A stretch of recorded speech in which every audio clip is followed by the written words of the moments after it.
The last class we were taking a look at the Four Noble Truths, and we spent some time reviewing each of the four truths, and then gave some general advice on how to persevere in the study and practice of the Dharma, and how not to give up, but to generate and apply joyous effort in what seems like kind of daunting task, but to fill ourselves with courage and encourage, and to remind ourselves that, great masters are in the process of attaining spiritual realizations and making progress on the way to enlightenment, and that we ourselves are doing our best and will continue to strive in the same direction under their guidance, and that we too will eventually attain enlightenment, and that that's not some far off distant goal that seems way off in the future. I mean, it's gonna take time, right? But the point is that on the way, step by step, our lives will become easier, and we will be nourished and filled with a greater sense of peace, and better able to serve the needs, not just of ourselves, but the welfare of others on a concrete day-to-day basis, if we really try. All right. So I thought we would continue with the text, and the next session is next section of the book talks about dependent arising and emptiness. So I thought it might be appropriate to start by reading the Heart Sutra together, and then we'll take a look at the text. So I'm going to try to do the screen share here. Oops, click the wrong button. So hang on one second.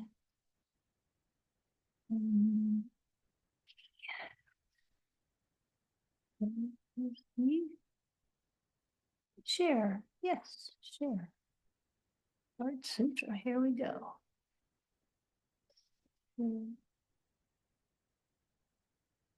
Great.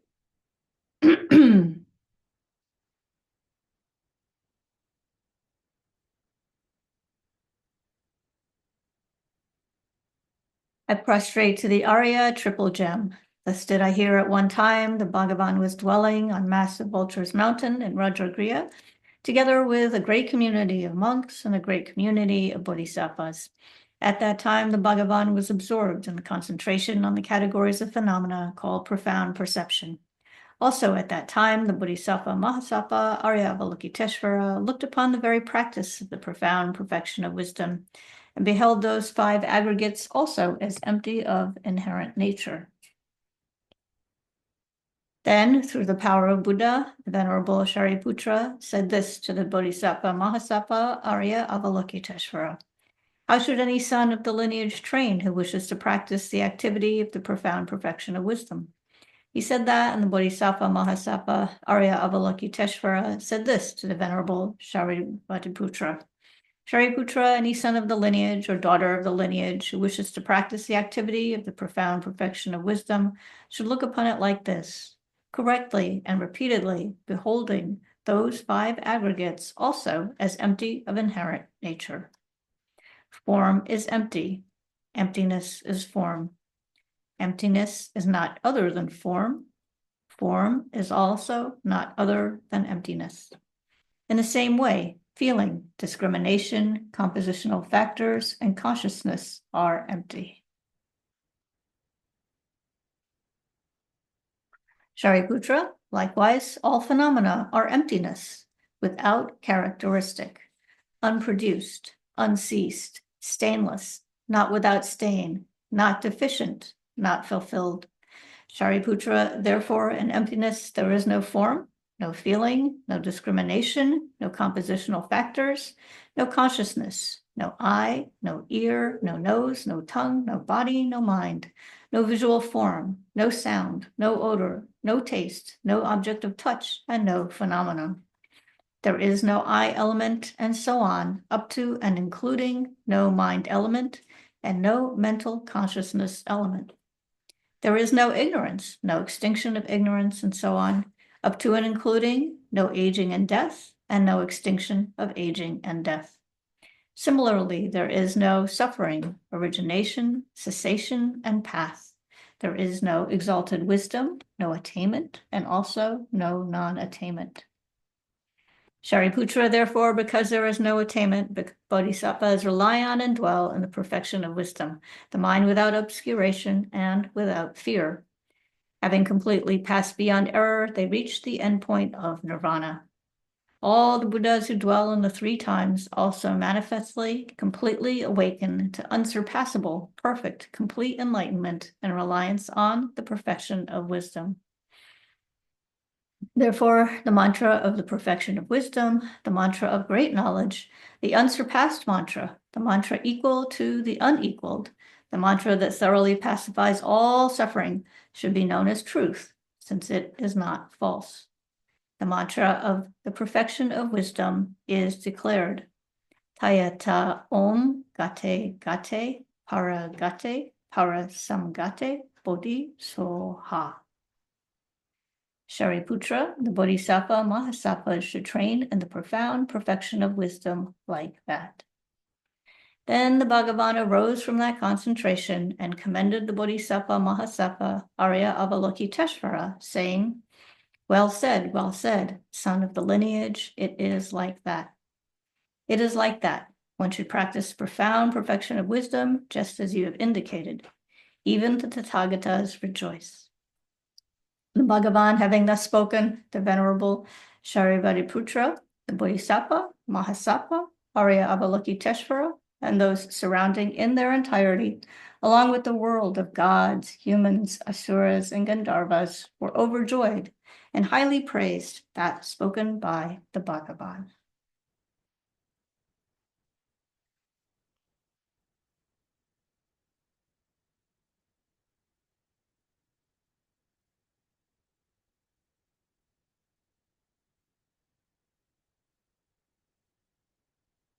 So Gyaltsen Khensa Rinpoche gave teachings on the Heart Sutra on several occasions here at Dona Kumpanling and at Kuya Samaja Center. I'm sure there must be recordings, perhaps, of the teachings somewhere on the DNK YouTube channel. So I hope that today's talk, which is not specifically about the Heart Sutra, might help us, review some of the concepts that underlie the Heart Sutra. Okay, so I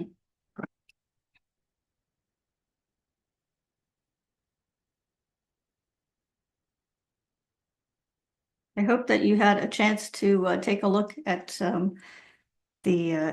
book. So what I'll be talking about today in terms of format is going to be very similar to the previous classes in the series. So there'll be a lot of long quotes. So I apologize for that, but anyway, we're going to just jump right into the text. And the first section talks about this idea of dependence, right? And the different kinds of dependence. So beginning with a quote from the book, His Holiness writes, Nagarjuna speaks of three levels of dependent arising. The first, which is common to all Buddhist tenet systems, is causal dependence, the fact that products, conditioned things, composite things, depend on causes and conditions. A table depends on the wood, which is its substantial cause. What actually turns into the result, that's the substantial cause. And then the people who make the table, those are called the cooperative conditions that help bring the table into existence, right? So causal dependence includes both a substantial cause as well as, the cooperative conditions that make that occur. So then I took another look at the definition of substantial cause. So sometimes that's also translated as obtaining cause. There are many different, a couple of different ways of translating it. In Tibetan, it's near Lengigyu. And so this is just from the Christian Steinhardt Tibetan English dictionary that's available online. And it says the cause from which a result is obtained and which transforms into the result. So there's another example. A seed is the obtaining cause or the substantial cause for a sprout. And a network of positive force, or a collection of merit, a collection of virtue, is the obtaining cause for the form body of a Buddha. Okay, so those are two additional examples of causes, substantial causes. And then the dictionary entry also mentions that sometimes the same term in Tibetan is translated as material cause. So you'll see that, in some texts, some translations as you're studying this topic. But that is can be a little confusing because the term does not mean it's not referring specifically to physical elements that make up something. So even though it says material cause, we shouldn't be just confused thinking that it's limited only to physical causes, right? So anyway, I hope that that's helpful in understanding the idea of the substantial cause. So it's the cause from which a result is obtained and which transforms into the result. So then continuing with the text, that was we were talking about causal dependence, right? Then similarly, it says, our body, mind, and present rebirth depend on their respective causes and conditions. So how do we get here? Well, it's the result of many, many causes and conditions. And such dependency rules out the possibility of things arising haphazardly without any cause. It also precludes things arising due to discordant causes, things that do not have the ability to cause them. So, for example, barley cannot grow from rice seeds, and happiness does not come from destructive actions. So that's, a really important point too, and that's expounded on in great detail in the texts. This idea of a relationship, an appropriate relationship between causes and their results. So just moving on, though, that's a point that is worth going back and studying in greater detail. But moving on, in addition to chemical, biological, and physical causality, then there's another type of dependency, right? So, and that's karma, right?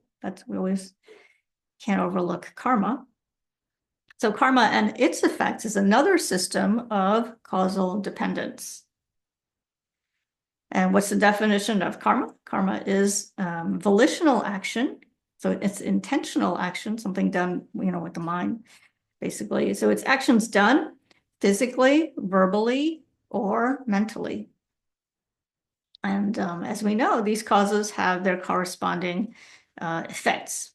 And it affects not just the type of rebirth that we take, but even the experiences that we have in any given life. And even the environment in which we are born. Are we born in an area where there are very few natural resources, or there's a lot of war, or the opposite? Are we born in an environment that is very lush and serene and full of plenty, right? All of that is a result of our karma. So then the second type of dependency, so that was causal dependency, right? Then the second type of dependency is called dependent designation, which has two branches: mutual dependence and mere designation by term and concept. I'm just reading from the book right now. So now it gets a little bit more complicated, more difficult to understand. So we're going to go through these step by step. So mutual dependence refers to things existing in relation to each other. Long and short, parent and child, whole and parts, and agent, object, and action. Our body, which is a whole, depends on its parts, right? So the arms, the legs, the skin, and the internal organs. The organs and limbs only become parts independent upon the body as a whole. So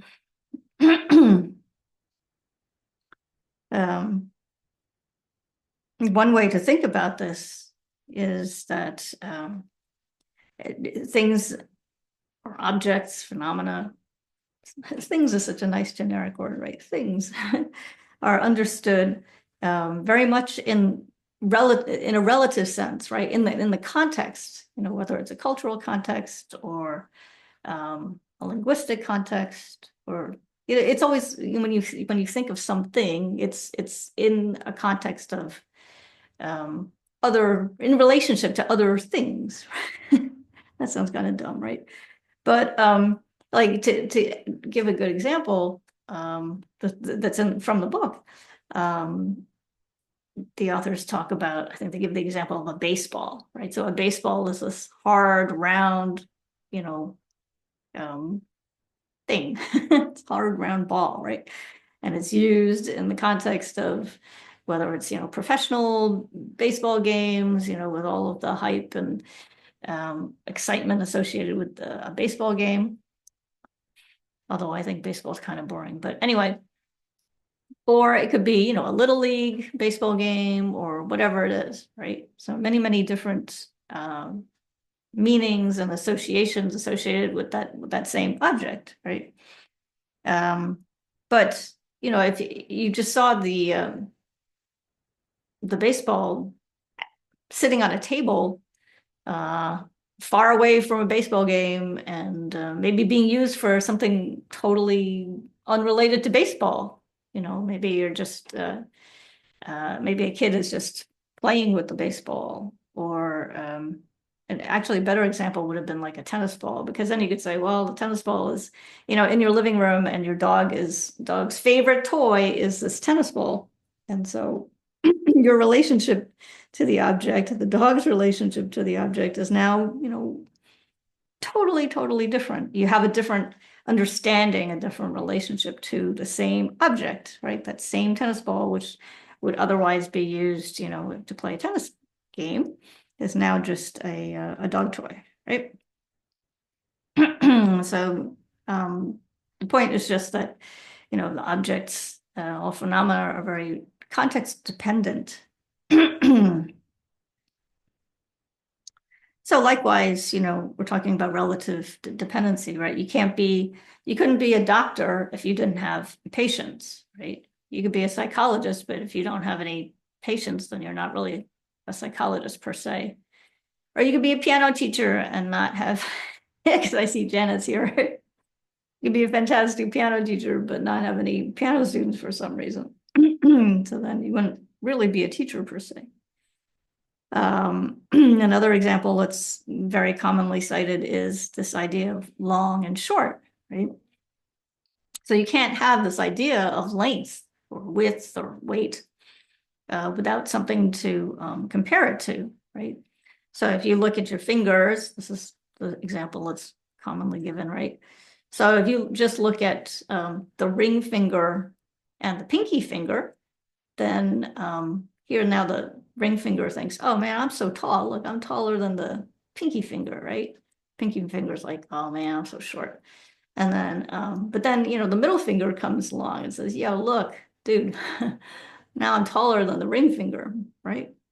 So it's all relative, right? Then the index finger is kind of like, well, I'm bigger than the pinky finger, etc., right? So The point is just that, all of these are understood relatively. They're not absolutes. And so just on a whim, I started thinking about basketball. The last time I watched basketball was with my mom, probably in the 1970s or 1980s. I don't know if you guys are basketball fans, but I think, although I don't know for sure, that the guy in the center is always the tallest guy on the team, right? I think back then they were probably maybe 6 foot something, right? So I just checked online to see what's the tallest basketball player like right now, just for fun. So from 1993 to the year 2000. So this is all this guy had a long career, but it was a while ago, right? There was a guy named George Murison. He played with the Washington Bullets and the New Jersey Nets. He was 7'7". That's really tall. I was trying to figure out if, people are eating better nutrition means taller people or something. But this guy is still one of the tallest. There were some other people, tall NBA basketball players that are also like 7'7". But his career, ended 24 years ago. So anyway, so compared to him, all the people that I had heard of when I was growing up were like shrimps. Okay, so there we are talking about this idea of mutual dependence. Okay, so we talked about some of the different things that are examples of this idea of mutual dependence, long and short, relationships between people. We go whole and parts is the body. Okay. So then we're going to continue this discussion, talking now about this idea of things being merely conceptual designations. Merely conceptual designations. So how do we understand phenomena, right? How do we relate to objects? And so, we've come across that terminology, like all the time, right? Things are merely labeled, they're merely imputed, they're merely designated. And I wanted to try to focus on that to maybe shed some light on this important topic. So I found this description in Genler Rinpoche's Realizing Emptiness. This is one of the books that I also tote around and still barely understand. This is a very, very good book. It packs a lot of information and insight into a short text. It would say transcription of a series of teachings that were given over course of several weeks or several months. He was a teacher of Dr. Alan Wallace, and it's very condensed. So I think that's why I find it a little bit hard to understand, because it's written in a very terse way. And so the other book that I brought tonight that I think helps fill in some of the gaps in my understanding is, again, Appearing in Empty, which is by the Dalai Lama and Thupten Trudren. It's volume 9 of the Library of Wisdom and Compassion, same book that I think I probably brought to the previous class. So even though this is supposed to be, volume 1 of the same series, based on our audience here, people who are coming to class. And I've been trying to look ahead a little bit to try to flesh out some of these ideas. Okay, so I hope this is helpful and not just confusing. And if it is, then you know where I found the information. You can go back and take a closer look at it at your convenience. Okay, so so how do we know things, right? If we're going to say things are merely conceptual designations, then we have to understand the process through which, we come to know things conceptually, right? What does that term really mean? So, so I'm not sure this is helpful, but I tried to put together some slides. So here are my slides. And hang on one second. What I did, you're going to laugh, but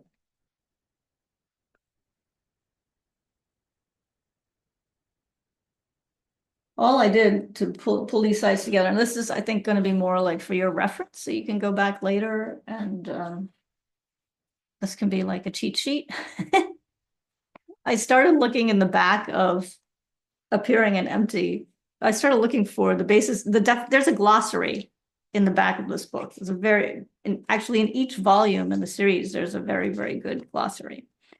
And so I was like, oh, what exactly is basis of designation? And then I found it, and then I just kept going. And I found, I think, pulled out all of the definitions on this idea of objects. So you'll see them. So the two to back up 1 second, then the first slide talks about the fact that everything that we experience is the result of, or through, via, right, our consciousness, our awareness, right, our mind, right? So there are two kinds, broadly speaking. There's sensory perception, and then conceptual consciousnesses, okay? So here you go, here are the objects. So what's the definition of an object? It's that which is known by an awareness. So you can see I was doing this like alphabetically, so it's going to seem a little bit random, but there, the second one, okay, basis of designation. So what's the basis of designation? It's the collection of parts or factors in dependence on which an object is designated or imputed. So it's something that appears to any of the six senses. Okay.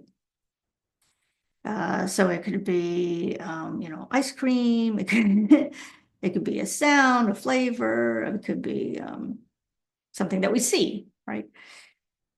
So, let me just make sure that's the definition of the basis of designation. And then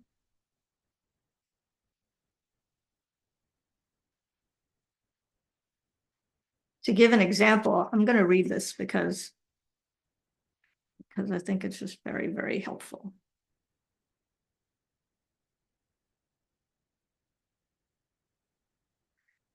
So let me go through the process, and then I'll go back and read the description. This is how things, come into existence as a result of the process of conceptualizing them. Okay, so the first step in the process then is you need to have a basis of designation. So something that we're experiencing because it comes into appearance to any of our senses. Okay. Then you also need the other factor or element that we need in this equation then is the designator, right? So we've got the basis, whatever it is, like this cough drop. And then we need a designator. So that is of two types, right? So this is the subjective side, right? So we need the conceptualizing mind, right? You gotta have a mind.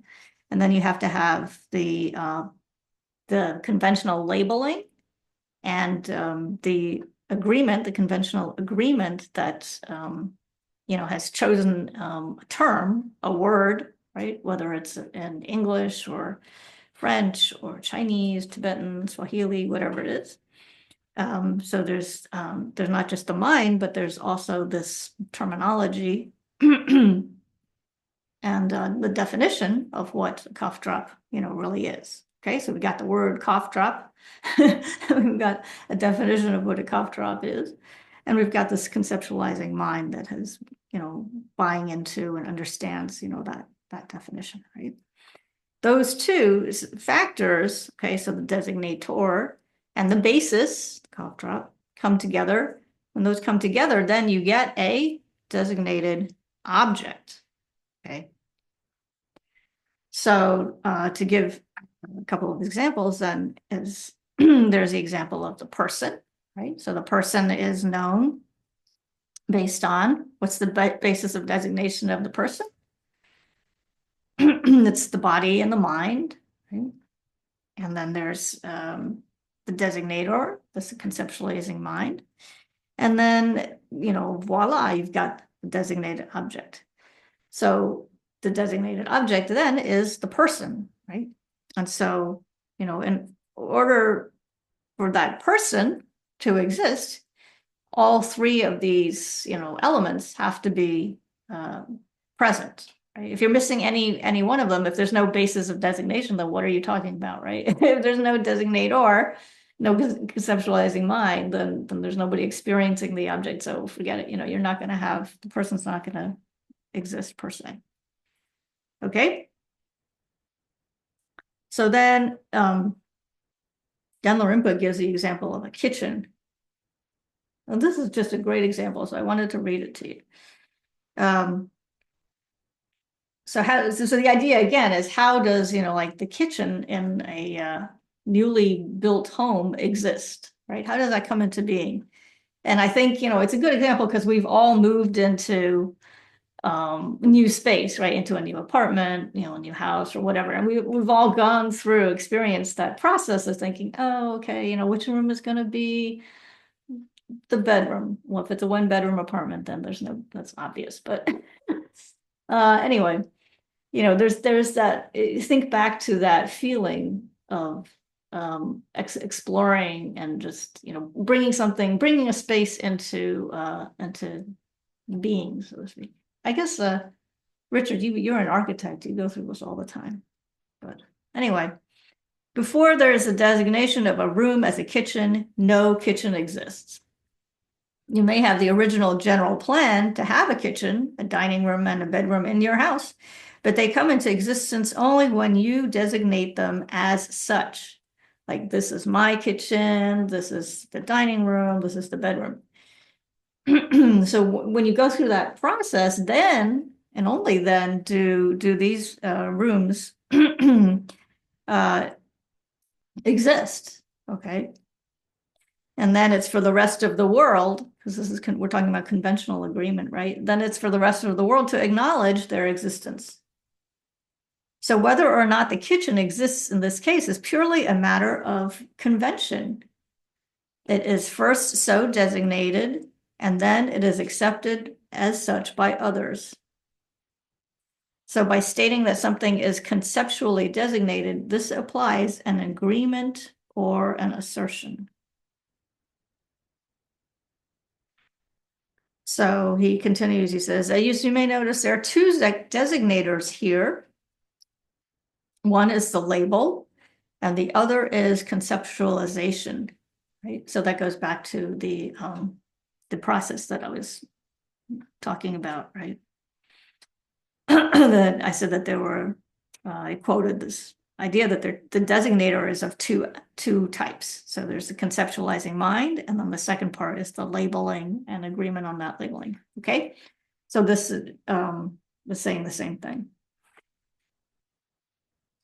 So by identifying a room as the basis of designation of a kitchen, the kitchen is so designated,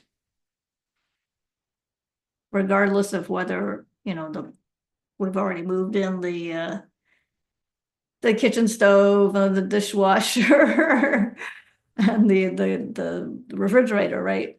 That's not the point here, right?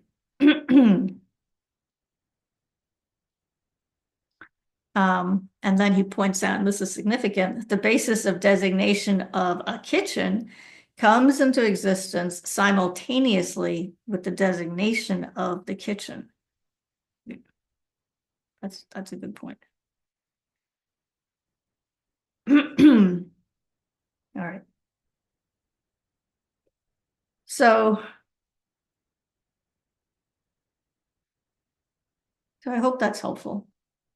The discussion, continues in the book in greater detail, but I think that might be all that we can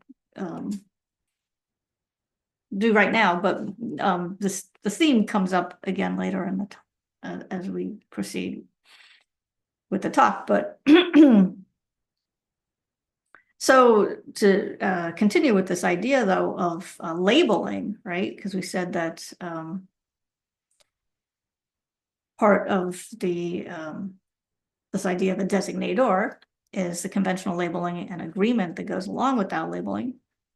And so going back to approaching the Buddhist path, then the authors write, on a daily basis, we use conventions and terms and engage in actions based on language. Doing this does not require there to be a direct one-to-one objective referent for each term. Rather, terms are defined relationally and derive meaning only in the context of mutually dependent relations. So think back to some of the examples that we were talking about earlier. We were talking about mutual dependence. And let's, just a little comment on this idea of conventional agreement, that's associated with, that goes hand in hand with the idea of the use of language, right? So conventional agreement then is the idea that language is the platform. It's our way of communicating and sharing how things come into being. And so the authors write, to establish the existence of any phenomena, we do need a basis of designation. So language is what we use then to label objects, and we label objects based on primarily based on their function, right? What something does. that's how the teachings express this. So language is a form of conventional agreement, among speakers. And then one object can have, multiple names. So you could, look at this glass. You could call it a glass. You could call it a teacup, based on what you've. If there were tea in it, it could be a teacup. If it's water, then it could be a water glass. You could call it a mug. There are many different ways of referring to the same thing. Likewise, one name, one label could refer to multiple objects, right? So if you think of just like the word book, so the word book could refer to this hardcover book that's, many, many, many pages, hundreds of pages. The word book likewise can refer to this skinny paperback, same word, but different objects, multiple objects. So if you speak, multiple languages, then you would know multiple terms, multiple ways of pointing to and expressing, identifying a particular object, using different words, different sounds. But the bottom line of understanding how this all works is that the ability, and I'm quoting, the ability to establish a function of a certain object is based on convention, on our conceptual designation, which means that, it's coming from our minds, right? There's this idea that it's a superimposition. It's something that comes, I mean, labeling is a good word for it because it's something that, you put a sticky on something, right? You label it. You write on something, with a permanent marker, that's labeling something. So if it's coming from the mind in that sense, right, from the designator, then that means that it does not come from the object's own side. Okay. There's nothing inherent in a particular object that's screams its name, right? The name itself, its definition is not inherent in the object, right? If you look at the cell phone and you pick up this object, there's nothing within the object itself that says a cell phone, right? That all comes from the designator's interaction with and understanding of that particular thing. Okay, so it's all based on convention, on our conventional conceptual designation. It doesn't come from the object's own side. Okay, so that's obviously a very important point because it's starting to chip away at this idea of things existing inherently, of having some kind of inherent independent identity. So just continuing with this idea of conventional agreement, then that teachings talk about how, or they remind us that you can't, randomly mix up labels and definitions, meaning like you can't look at something and apply a label that goes against what language and convention, understands something to be, right? So if you had a cup of tea and everybody agrees, well, this is tea because, it's got, it's made out of tea leaves that were steeped in boiling water for a certain amount of time.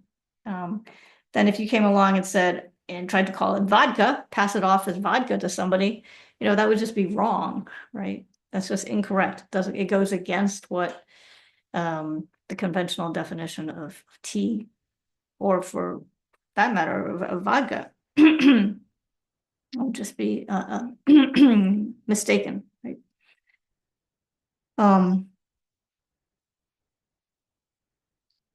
So then, that being said, can we, perceive something before or without knowing its name?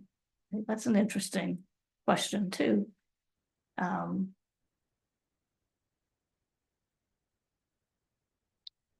was looking at the slide to see if I talked about the appearing object and the conceived object. I think we're going to talk about it a little more later on, so I'll just leave the slide up. So going back to this idea of when we in many cases, actually, we could come across something and we don't know what it's called, right? Or we might think we know what it's called, or we might know something in one way, but when you learn what its actual name is, or what somebody who you're conversing with, what they call it, right? Then your understanding, your idea of that object can change, right?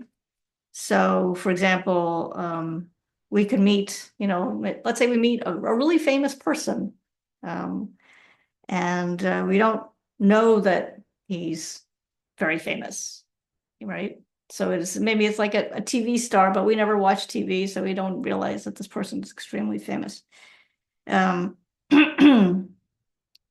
But so we meet the person, and as a result of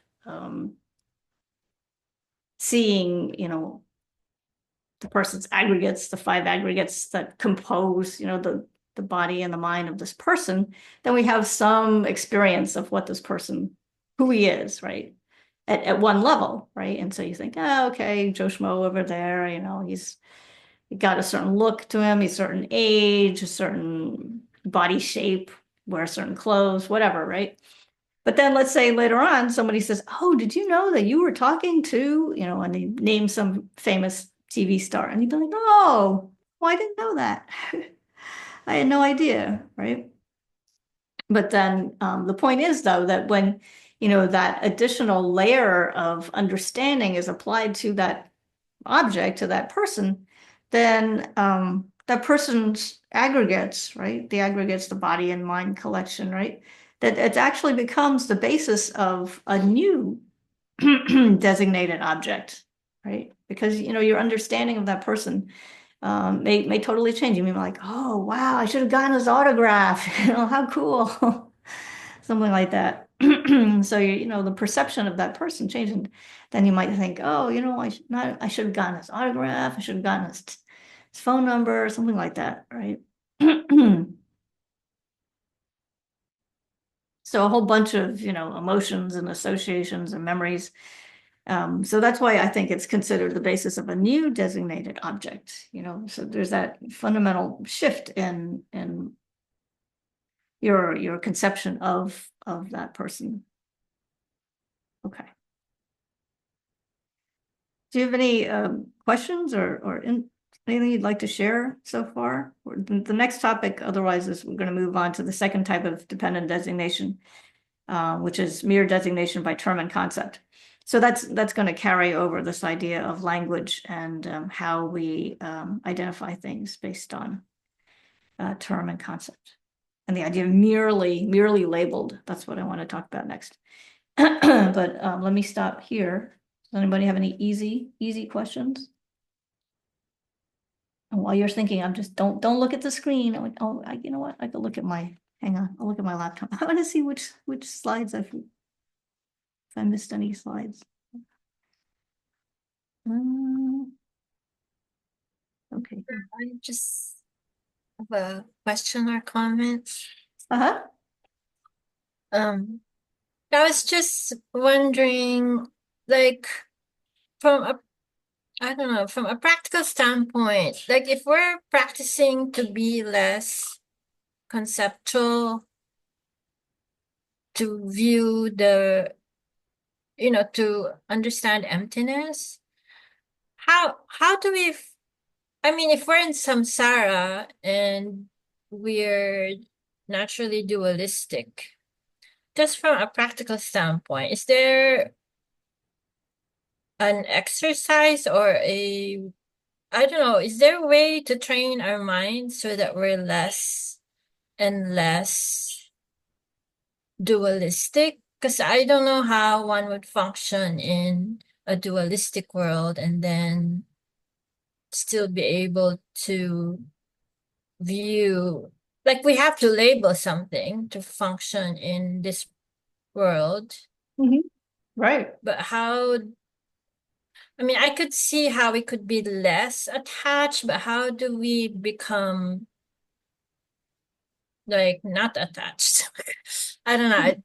I don't know if there's a practical exercise for that, or I'm just thinking loudly here. Like, how do we improve or progress to be less dualistic? So how do we understand emptiness, maybe? How do we realize emptiness? Yeah, even as I feel like I'm stuck, like I'm in samsara and Mhm. but everywhere it's, we have to label when we're having conversations, we have to label. Absolutely. I'm trying not to be judgmental, but there's always the judgment. Right. Um, Even if we try to be neutral or have more equanimity, we're still labeling. Yeah. So Yeah. I'm So I think I that's don't a know. really good Yeah. question. Yeah. So how do we put all this into practice in daily life? And just studying emptiness by itself seems kind of dry. Even not the most ideal way to get there, but maybe like I'm just, and I don't Yeah. know even if the folks here have experience, but just what are there like practical things one Yeah. can do Well, and to chip away at that? yeah. So I mean, I think it's maybe something that we look at from different angles, different approaches. And so on the one hand, it's understanding exactly how our minds work and understanding this idea of the relationship between the subjective mind and objects. And so we have a better understanding of uh, duality. And once we can understand that, then, we slowly get to this idea of overcoming dualistic thinking through through wisdom, right? Through cutting the ignorance that causes us to see things in that distorted fashion, right? And one of the ways in which, so that's, on the one hand, we need to apply analytical reasoning in order to better understand that whole process of conceptualization and designation. And on the other hand, then we have to train our minds, through the cultivation of special insight, but also calm abiding, right? So calm abiding being the foundation for that type of more profound investigation, right? So being able to focus our mind just on one object for as long as we want, right? That gives us the core training that's necessary for identifying, negative habits of mind as they arise, just like you said, the tendency to label, but then in association with that labeling, then there's attachment and aversion and unbalanced, states of mind, right? So having a strong basis in karma abiding or mindfulness, and mindfulness meditation being, the heart of that.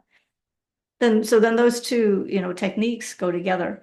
And what I was going to say, actually, towards the end of this talk was one way to do this is to, and this was from Appearing and Empty, was as we go through our day, then, we can call attention to how we're interacting with objects, just similar, actually very similar to what we just went through, that process of seeing, identifying the basis of designation, right? So seeing things, right, with our six senses, and then seeing how, the conceptualizing mind arises, right? And then seeing how we label. So even as it sounds simple, but it's actually quite profound, right? So you're looking at you're going back to the cup. You're looking back at the cup and you don't just say, okay, this is a cup. You could say to yourself, well, this is a cup, but it's not really the cup because we're talking about how the label is not inherent in the object, right? So it'd be a little more accurate to say this is called a cup, right? This is called a cup. This is called a cough drop. It's not this is a cough drop. This is called a cough drop, right? Because it arises through that whole process of conceptualization and labeling. Okay. So maybe we'll just, this is super helpful, but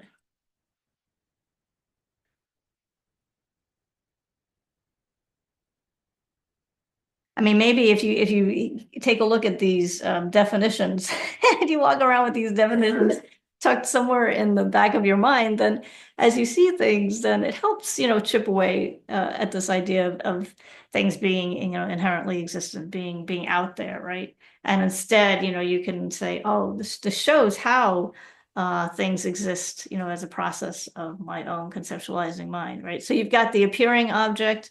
This is the object that actually appears to a consciousness. The appearing object then of conceptual consciousness is conceptual appearance of something. So there's the appearance, that's the appearing object. And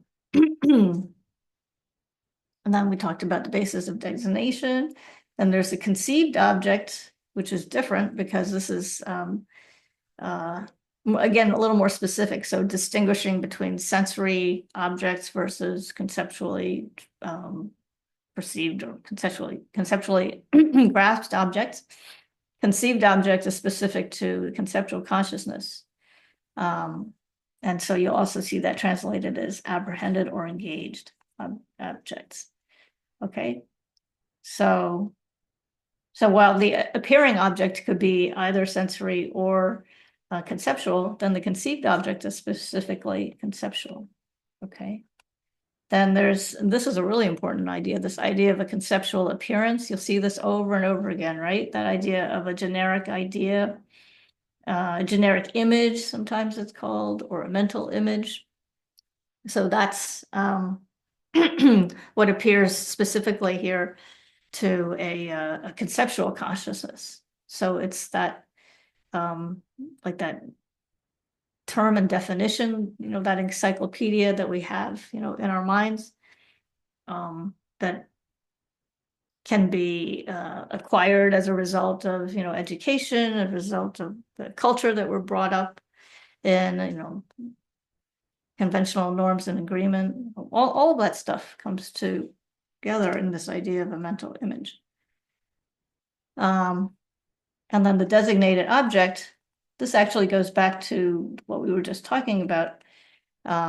It's the object designated by term and concept and dependence on its basis of designation, right? Because we were just talking about that process of how things come into understanding. We talked about the being the 3-step process.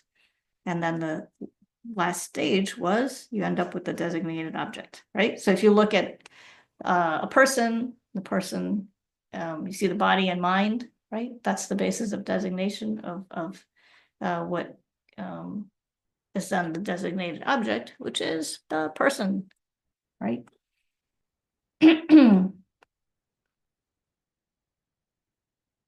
Okay, and then you've got another way of thinking about this then is a focal object. So this is the main object that a mind refers to or focuses on. And then there's the observed object, which is,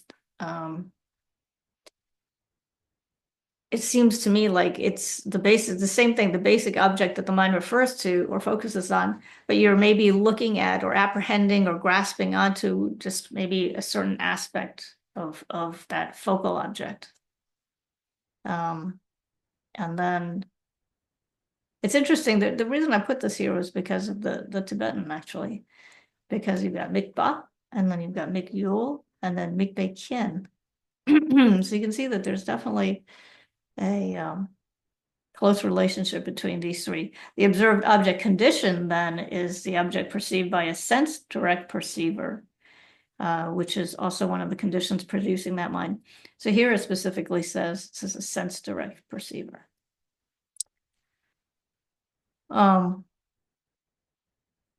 again, as we're going around our daily day, then we can think of these types of definitions, think of, the different ways in which the objects exist as a result of our conceptualizing, and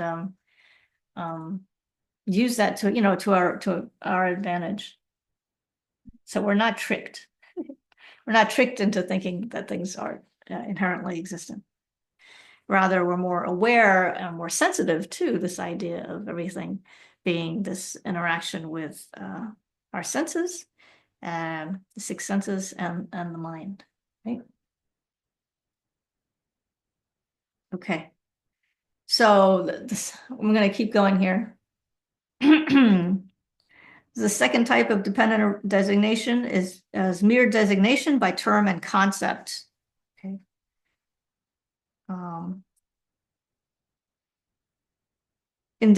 Again, just reading from the book, in dependence on the collection of arms, legs, a torso, head, and so on, the mind conceives and designates body. In dependence on the collection of body and mind, the mind conceives and imputes person, right? We're talking about that. In this way, all phenomena exist in dependence upon mind. So whatever identity an object has is contingent upon the interaction between a basis of designation and a mind that conceives and designates an object in dependence on that basis. So that pretty much just recaptures or restates, what we were talking about earlier.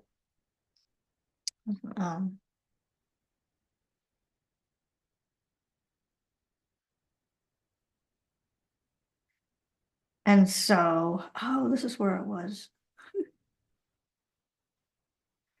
Okay, so going back to how we understand objects and how the mind consciousness works, then for the lower schools, the lower tenet schools, then this idea of appearing refers to how an object appears to consciousness. And there's an example in a second. And then the word or the term apprehending and grasping. So this is basically some of the terminology that we have to get comfortable with. So the idea of appearing is how an object appears to consciousness. And then you'll also be familiar with the terms apprehending and grasping, right? So that's not the same as this idea of appearing. Apprehending and grasping then refers to how the mind then engages with the object. So it's not just, how the object appears. How we, okay, I'm not going to try to think of a synonym for appear, but two different things, okay? So to the sense consciousnesses, the apple is both the appearing object and the apprehended object, okay? This is for the lower schools. An apple is the appearing object, something that we, let's say, see through our visual consciousness, and it's the apprehended object. It's how do we, engage with that object. The mental, for the mental consciousness, then apple's conceptual appearance is mistaken for the apple itself. This is the mental side. The apple's conceptual appearance, which is mistaken for the apple itself, and the apple then is the apprehended object. Okay, so we confuse the conceptual idea of the apple as being the apple itself. This is mental consciousness, right? And the apple is the apprehended object.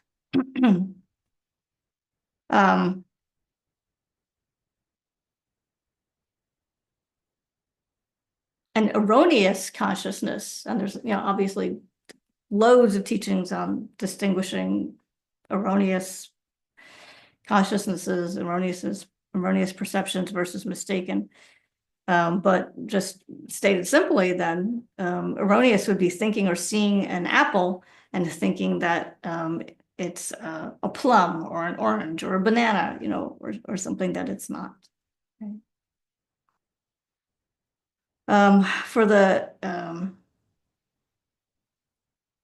Prasangikas, then Prasangika Madhyamikas, from their tenet schools perspective, then the sense consciousness and the conceptual consciousnesses have a different, there's a different way of thinking about that. So for the sense consciousness, then it's the apple that appears inherently existent. An inherently existent apple that appears to our sense consciousness that is mistaken according to the Prasangikas, right? But that's what we perceive through our sense consciousnesses. The apple appears inherently existent. And then likewise to the conceptual consciousness, we think that it's an inherently existent apple. Okay. So we engage with the apple, we apprehend the apple as being inherently existent. And that again, in both cases, the sense consciousnesses and the conceptual consciousness are mistaken. Okay. So that's just a little taste of trying to introduce, again, that or becoming familiar, refamiliarizing ourselves maybe with the difference between appearing and conceiving or apprehending and grasping objects.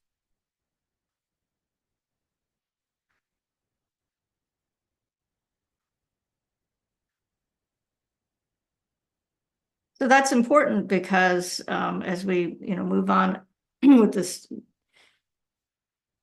explanation of how to understand how things exist, then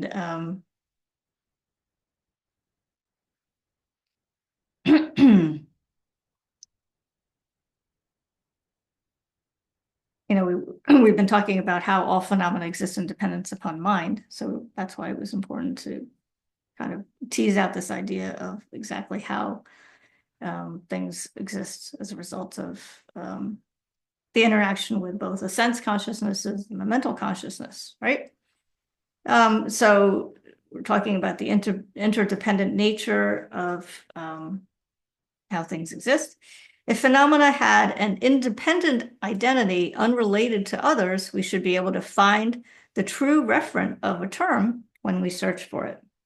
However, we don't find an independent essence in any phenomena.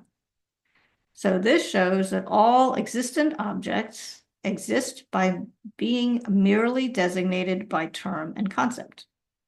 Being dependent, all phenomena are empty of independent existence. This is the subtlest meaning of dependent arising.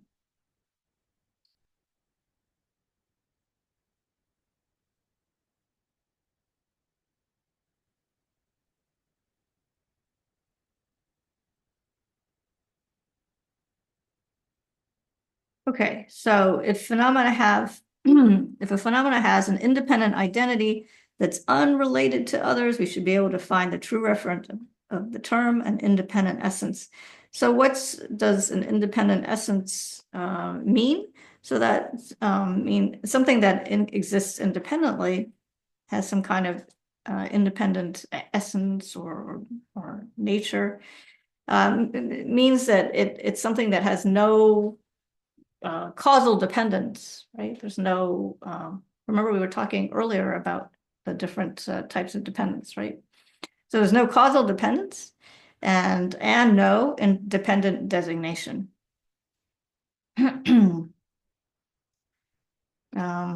we say that something, is merely imputed or merely designated, then that does not, however, mean that only, the name exists.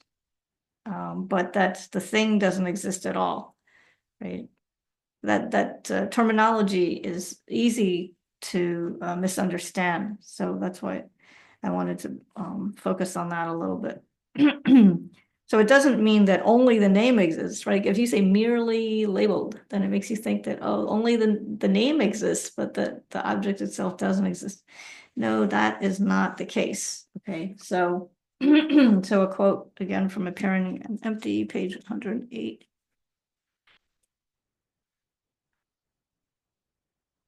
See if we ever get to volume 9 in this series, which I don't think we will, but you'll say, oh yeah, I remember reading that. Like, yeah, we read about that when we were studying volume 1, 15 years ago or something. No, I'm just kidding. All right, so the author's right. Understanding the meaning of merely in the expression merely imputed is crucial. Merely does not mean that only names exist and that no objects exist other than names. You can't eat the words toast with butter for breakfast. Merely also does not mean that things can exist independent of any reliable cognizer apprehending them. Rather, nothing can exist without being designated by nominal convention. Nothing can exist without depending on other factors, especially the mind that conceives and imputes them. But that's kind of a relief, right? I'd be worried if that were not the case.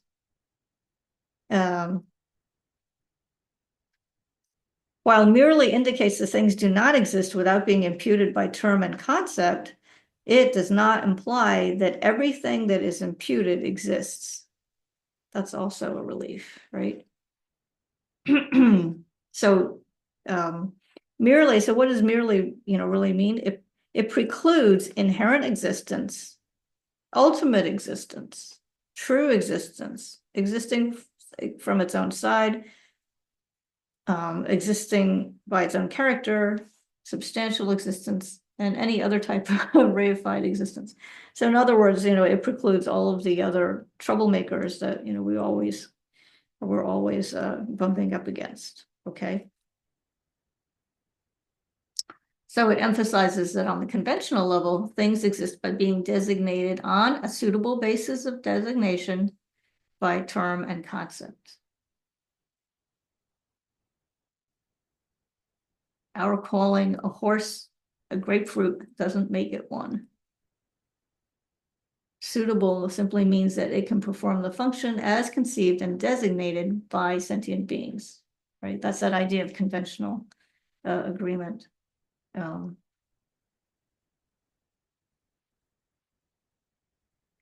then the text continues here. He says, conceiving an object and designating it with a term does not mean that the object exists.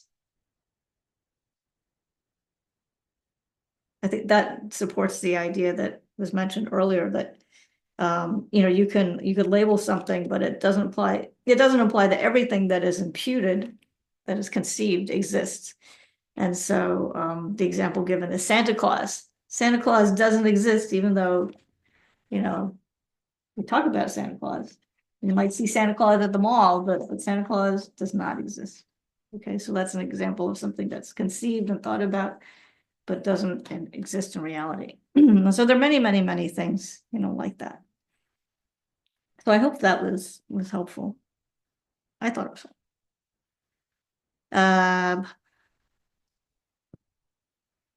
And then the text continues to explain this. Imputed by mind or designated by conception refers to a conceptual consciousness forming the idea of an object, and in the base of beings who use language, then giving it a name. Okay. And all beings have conceptual minds, although they don't all have language, right? So you think of, animals and babies, right? So that's what this idea of imputed by mind means then. So it's a conceptual consciousness forming the idea of an object, and then giving it a name. So then there's an interesting explanation in Approaching the Buddhist Path that describes this in greater detail when he talks about how, like I said, like animals and babies, pre-language being and babies, children. It's not that, if you don't have a word for something, that thing does not exist. They interact with the world around them in their own way. Like it's not that you have to have a label in order to understand or something or perceive something, right?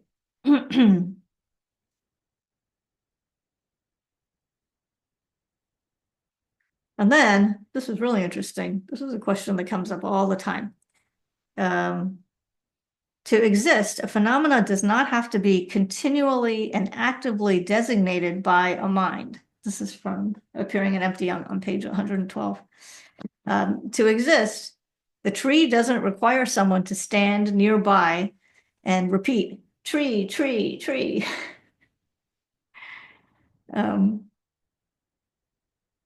Because it makes you, the question does kind of come up, right? And you wonder, like, if we're saying that things come into existence as a process of the conceptualizing mind and this labeling process, then, okay, so do things exist when there's nobody around, right? That's kind of the question. Similar to the question about, the tree falling in the forest, if it falls when nobody's around, did the tree, fall? So although all phenomena and their basis of designation are designated by conception, a phenomena and the conception designating it are not necessarily present at the same time. The mind that designates it may exist later, or it may have existed earlier. That's a really interesting point. And so the authors go on about how this is actually from it's in Approaching the Buddhist Path too, I think. When you think about people dying, from diseases many, many years ago, right? They may have had cancer, but back then, if the understanding of the disease was not necessarily was not around, right? I mean, people didn't know about cancer hundreds of years ago, and yet they were probably dying of cancer. So that's conception and the word, cancer were not existent, and yet the disease was, still there. Okay. Or even, more recently, like COVID, right? People were dying of COVID before COVID was identified, before it was, understood well enough for vaccinations to be created. Okay. That was really interesting.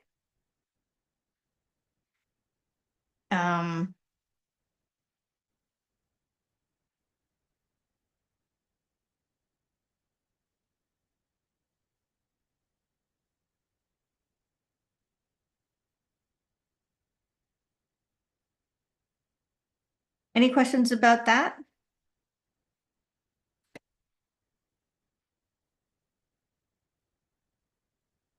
Are you guys kind of like nodding your heads thinking, oh, that makes sense, or I remember studying that, or are you thinking, what is she talking about? No, Or- I'm listening and I think it's really interesting and it raises a lot of questions in my mind, but not so sure I want to try to figure out how to express them just now. But I'll Yeah, find you and I'll ask you something another time. Okay. yeah, I don't think it's a question, more like I don't know what.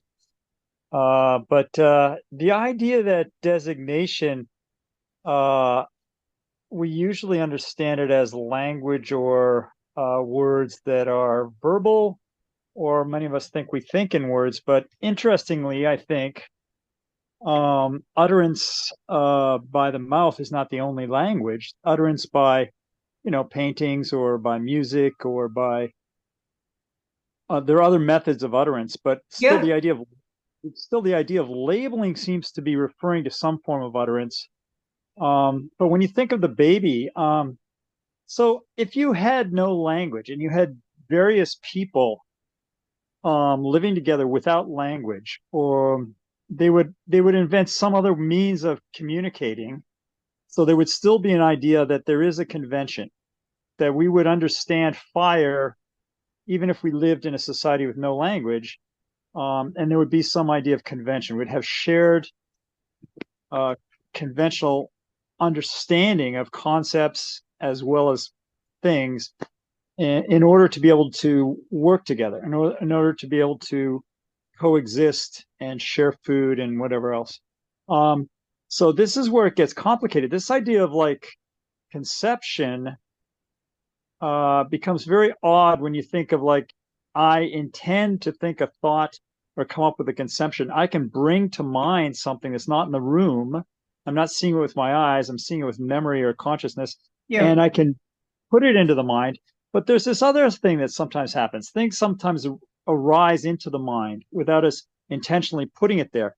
Sometimes they call it like shadow work, or when the subconscious puts something up into the consciousness and you don't know where it came from.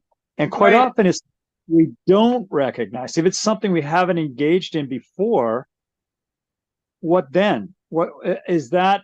Getting back to the question the earlier person had a question about how do we overcome dualistic thinking, is non-dualistic thinking. Sometimes you hear people say, mere awareness, mere perception, without labeling and without having a preconception, a experienced conceptualization of it. If it's new for the first time, is that what the Buddha experiences? Is that non-dualistic thinking? That was a complicated The example would be the COVID that you mentioned. Like before we labeled it COVID, Yeah. we were experiencing it, but we didn't have a label for it. So does Right. that mean that It- we were less grasping of it then than when we started to label it, and then now when we think COVID-19, we're thinking, oh, I'll lose my smell and I'll experience. Yeah. So we became more grasping of it, if that's the word. I think that's part of it. Yeah, the So it conception. became more concrete as soon as we labeled it. Yeah. Is that true to say? Is that Yeah, I think so. Yeah, because I was talking about the example of like the movie star, right? Before you knew who the movie star was, before that label was attached to the 5 aggregates that you now know was like Clint Eastwood or some famous person, right? Before that, the basis of designation was different from when you then knew who he was, right? And so all that emotional stuff, can kick in, right? But I think what going back to the idea of the COVID example, just to reiterate that point, because it's an important one, right? A phenomena does not have to be continually and actively designated by a mind. So things can exist without somebody else, being there to call it, to label it, to conceive of it, right? The point being that although, and I'm just going to reread this, although all phenomena and their basis of designation are designated by conception, the phenomena and the conception designating it are not necessarily present at the same time. So,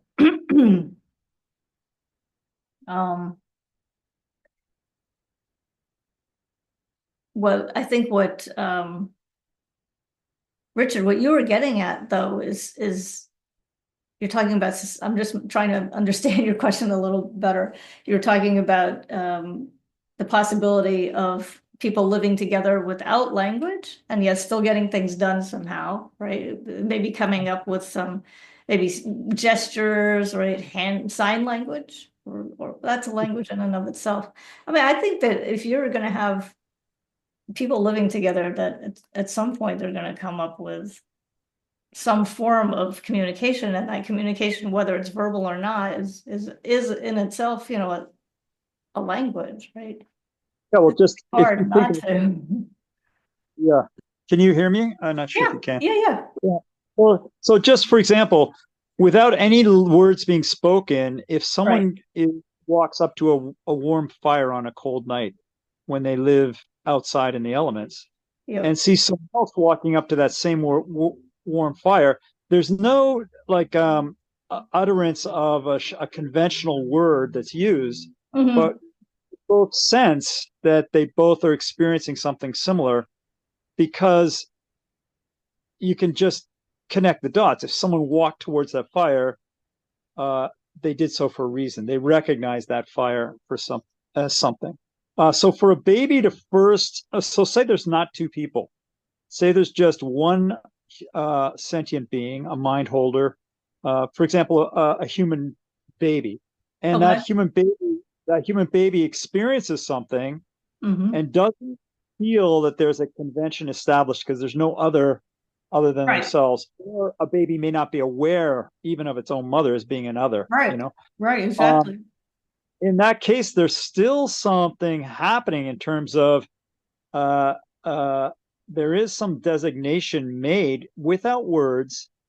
Even if something's experienced for the first time in their life, there's still designating going on. And it's sort of really interesting to think of it, taking away the idea of convention, taking away the idea of labeling, and taking away the idea of conceptualization, a second time and recognizing, oh, I've conceived this before. Conceptualization for the first time, it gets very interesting to think of it that way. Yeah, absolutely. Yeah. I mean, those are ways of experience that, I mean, we were all babies, but we don't remember what it was like to have the baby mind, right? And we can only conjecture what it might be to, if we have like the mind of an animal, right? Or any first The- experience you would have, like you might have tomorrow, at your age right now. Tomorrow you might have experience that's your first experience ever. So you're not going to really be associating that first experience with any other experience you've had, but you're still conceptualizing it, right? Correct or incorrect? Right, yeah. But So also, we can't assume that the baby doesn't have conceptual, right? Because No, they we're had saying a it previous does. life. It does. It does. I think that's a big assumption, because does every mind Oh. holder have conceptual experiences? Yes. Is every Okay. experience? That's why you got a mind. What's the definition of mind, right? Yeah, but the question is That's every conceptual. yeah, but the question is every experience conceptual? Is a non-conceptual Oh. experience that the thing is having? Is that the non-dualistic mere awareness that's without conceptual thinking? Well, like the Buddhas are, they don't have conceptual thought, conceptual consciousness, right? Yeah, so this They're beyond conceptualization, that. I was going to say this conceptualization we're talking about, Mhm. because we're not thinking of even it being possible to have an experience without conceptualization. It's that Mhm. inherent experience of the dualistically Yeah. experiencing the universe. Yeah. That's exactly the question we have. Like, to at least have an intellectual understanding is in itself difficult. Mhm. You know what I mean? Like, even before Yeah. experiencing it, to intellectually understand it is difficult. Yep. Very, very difficult. Yep. Absolutely. Okay. All right. So we're out of time. Unfortunately, we did not finish the section that we were planning on finishing, but that is okay because we have a couple of more classes. No, we almost finished. So we're gonna wrap it up for tonight. And if you think of any questions or have more observations, please feel free to bring them to the next class or send them to me via email. My email is tendrol108@gmail.com for anybody who doesn't know it already. And thank you very much for coming and for all your great comments and participation. I'll just put my email address in the chat. Oop, hang on.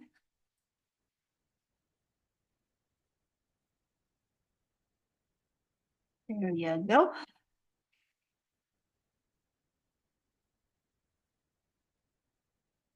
And so we dedicate all the merit from our hard work tonight, trying to understand how the mind works. It's really, really fascinating. I hope that reading this text has been exciting for you and um,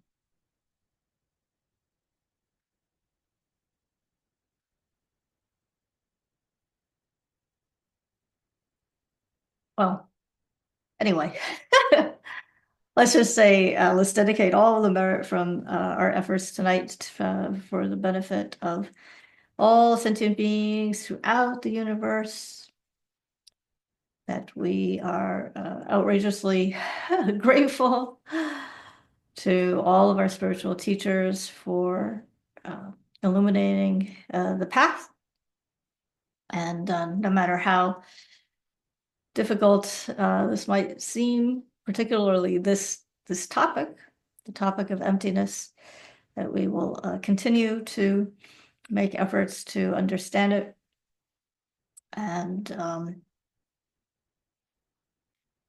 on a personal note, I don't profess to understand all of this. And so it's quite humbling to have to be here and to try to say anything decently intelligent.